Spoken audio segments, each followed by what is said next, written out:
Hello, this is Sonja from My Happy Space. Welcome back at my channel. I'm going to start with Big Story Part 2 today. If you haven't seen my video which I made this junk journal with, I've made this cover and I made it sort of a junk journal insert. I followed a tutorial which I've seen on a YouTube channel, and I make this it's made out of envelopes. So I've made this whole junk journal sort of for the Big Story one. So if you want to see it, I'll link it up here in the chart, and I also will link it down below. So go and check it out if you want to be inspired to do that. I used various elements, some things I had in my stash. And as you can see, I've just did it a no sewing junk journal, which you can actually just slide things in and out. So then it's easy. I could take things out right on it. I did most of my journaling in there. I've done 2 entries in my Bible. I sort of broke the devotion up in 2 parts, and I've done 2 entries in it. I will also link the playlist up here, so if you're interested to go and see that. I've made various tags, tucks, spots, and things like that. And then I've just done most of my journaling. So my entries were more sort of art-wise, but inspired me a few things that stood out and elements that stood out. Now, part 1 is, as you probably know, it's talking about the big story that lots of things in the Old Testament points to Jesus, the fact that we need salvation, that the law has been given to us and that we are sinful, and then that hope waiting, the fact that we are sinful, we take into exile, but there's always that hope that lying ahead. Now that is what part 2 is about, is that hope. So for part 2, I can't really make another junk journal for part 2, because otherwise it just won't fit into that little folder. So what I was thinking of, I've printed it out and I've done the spread, but unfortunately I first cut it in half, the spread, and then afterwards I thought, no, I actually want to put it together. So I just used washi tape and I connected it again, as you can see there. But that makes it actually easy, because then it folds nice and easy. Obviously you can just score it also in the middle if you prefer to do that. So what I'm going to do is I'm going to put the pages back to back together, but I'm going to leave a pocket in there so I can make some little tags there, so journaling cards to put in there. So as I do my journaling, I can just pull these tags out. I can do my journaling on there. I can do my journaling in my book. So that's the idea. So what I've done, some of the elements in the ephemera you got, I just enlarge it to make tag so I can pop it inside there. And I took some elements from the kit also, and I just drag it and drop it on a Word document, and I also just printed it off to make that. So that is the back and front. So what I'm going to show you now, I'm just going to show you 2 pages how am I going to do that.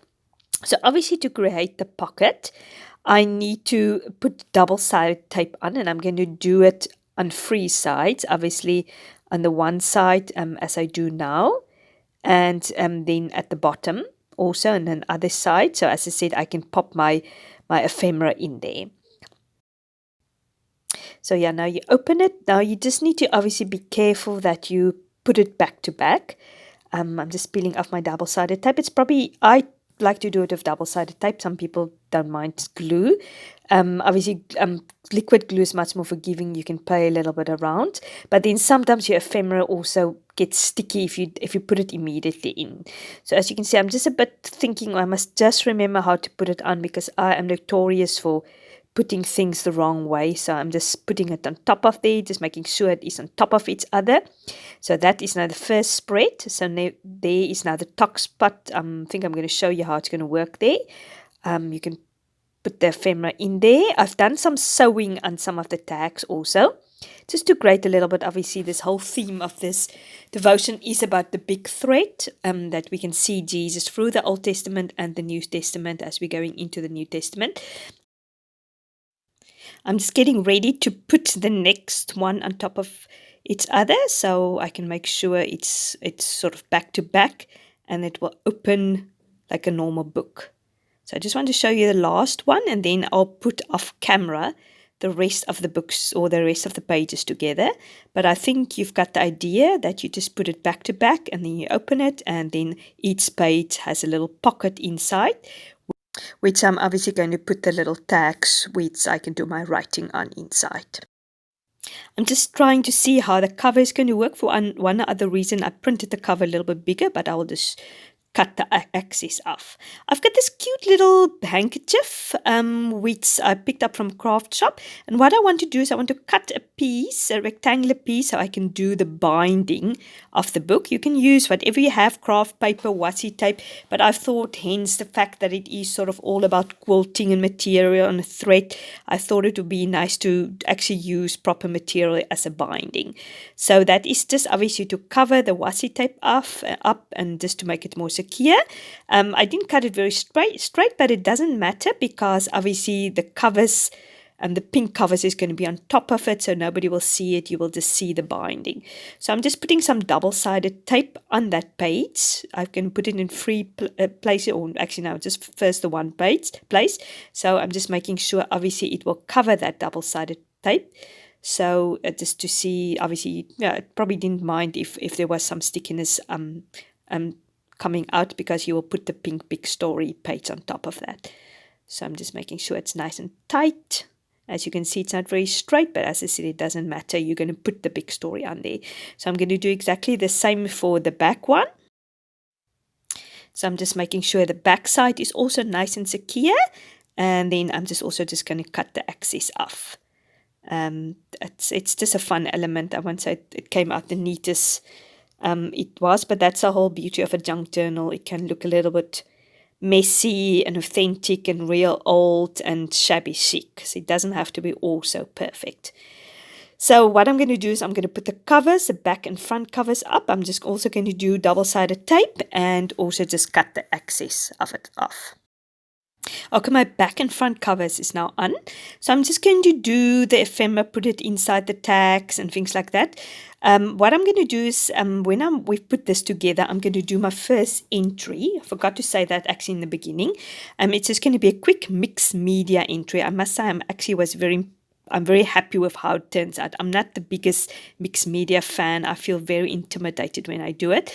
But I must say this time it turned out very well. I went on Sean and Noel Instagram feeds and I went to see how she did the mixed media, and I was inspired by it, and I took a few tips and ideas from hers. So as you've seen in the meantime, I've used my circle punch to cut some half crescents in there, just to give an effect that is a pocket, and that I can obviously pull these tags out, and I'm going to give it a tab on top just to remind myself that I can pull it out. Otherwise it might just look like a piece of paper that's stuck there. So this will give me some space to do my journaling in, because obviously on some of the pages there is not so much space to do the journaling on. And I like to write things down and look up things and make lists and notes. I'm such a list maker. I always have to make lists and write things down and underline it. I'm always talking to my kids when they study for school. I can't understand how they cannot make lists and write things down. That's just the way I am. My mind and my brain is functioning. I cannot remember by just reading things. I have to draw pictures and write things down. I don't know how you guys are. How do you find doing Bible study? I just find it. I remember it better. I love that big spool thread, which I've just enlarged, and I've made some. As I said, I've made some stitching around some of the ephemera just to create a little bit of interest. And some of those quilts I just enlarged, all the beautiful quilts, and I'm just popping it in there. So I'm going to just see how it goes into this junk journal. I'm just going to actually tuck it in there, and then obviously I'm just going to cover it with my little binder just to keep everything together. So when I do my devotions, everything is together. So yeah, so that seems to be working. It doesn't seem to be too tight. So yeah, I don't think I could have managed another whole junk journal in there. So it's all together. So just stay tuned, because as I said, we're going to go straight into my first entry for this big story part 2. So what I've decided to use some of these outlined alphas, which you will find underneath my devotion. I'm just showing you all my writing, and I've studied the first part of the devotion, and it didn't disappoint. It was very, very good. And I'm just going to show you, I've what I did is I took a few collections of the papers I've like which I've used with my previous entries also, and I've put it on top of a page, and then I printed it off, and then I ran through a printable from Ella Roots, which is an outlined alpha set. I've actually suggested that you should make it, because here in South Africa, I'd love to have this outline etched stamp you can get. I think Illustrated Faith also have it, and Studio Calico and all those places have it, but you just can't find it here.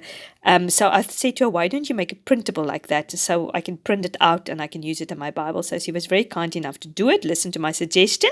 So what I've done is I've ran it through that collage of papers I've made to make sort of alpha set, and then I'm going to write a big bold title. But in the meantime, as I said, I'm doing some mixed media, which as I said, when you do mixed media, you're always so worried. I'm always so worried. I'm just thinking, how is it going to come together? It looks like a hot mess. I'm actually not cooking clue what I'm doing. I'm just making a big mess. And I think that is the beauty of mixed media. It is just basically a big mess. And there is no right or wrong. You cannot go wrong. You do it as you like. What I've also discovered is it's actually better to use a baby wipe and just put the paint on, because that's got a softer look and it's easier. You can much more control. Obviously, the credit card method is if you want more of square type of colors or blobs or whatever you call it, but with the baby wipe I could sort of blend the colors a little bit better, so that worked very nicely for me. And then I'm just making a big blob of white, which I'm going to put my title on.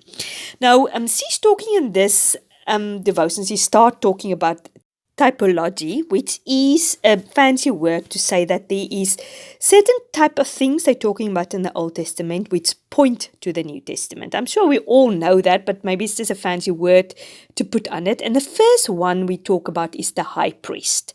And I'm journaling in Exodus 17 verse 11.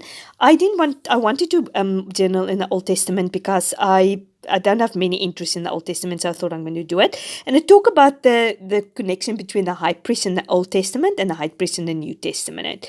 And that the high priest in the Old Testament had to go once a year and he had to offer a sacrifice for the people.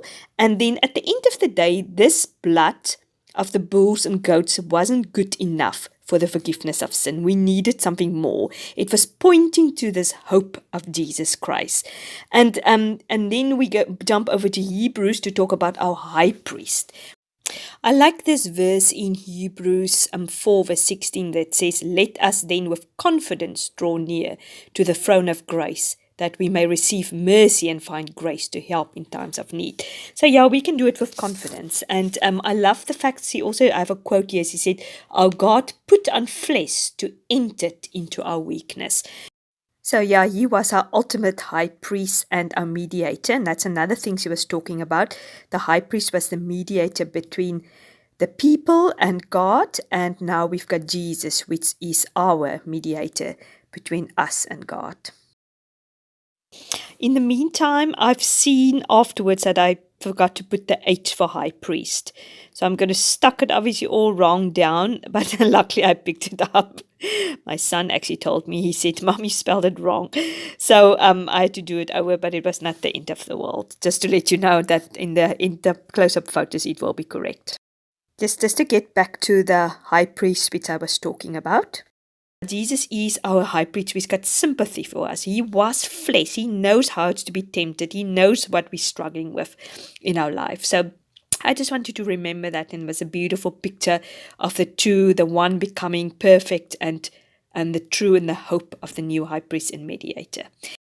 So yeah, I hope you enjoyed this entry. I really loved making this big bold statement or title. If you like this video, please give me a like. And if you haven't subscribed to my channel, I'd really appreciate it if you do. Become part of this family.